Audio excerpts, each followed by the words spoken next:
వాడు ఎల్లప్పుడూ రాత్రింబగలు సమాధులలోనూ కొండల్లోనూ కేకలు వేయచ్చు. మన ఇళ్ళలో ఏమి వినపడాలా? ప్రార్థన వినపడాలా. కేకలు వినపడుతున్నట్టు అర్థమైంది. ఏం పట్టినట్టు? పట్టింది కాదు. ఈ పడితే కాబట్టి ఉపవాసం ఉండని చెప్పేది.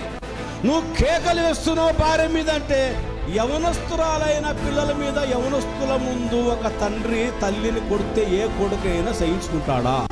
చిన్న పిల్లలకు ఉన్నప్పుడు తట్టుకుంటాడేమి, సహించుకుంటాడు. కానీ మిసాలు వచ్చిన మగపిల్లడు కానీ ఆడపిల్లలు కానీ రోషంగా ఆడపిల్ల అయితే అలాంటి తండ్రికి బుద్ధి పాఠము నేర్పిస్తారు. అవునా కాదా? am I correct?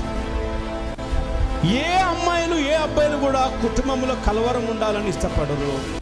మా కుటుంబం సంతోషంగా సమాధానంగా ఉండాలని ఇష్టపడతారు. మరి కలవర పెట్టేది ఎవరు? సమస్య తీసుకుని వచ్చి పెట్టేది ఎవరు? మీలో ఎవరు పరిపాలిస్తున్నారు? మరి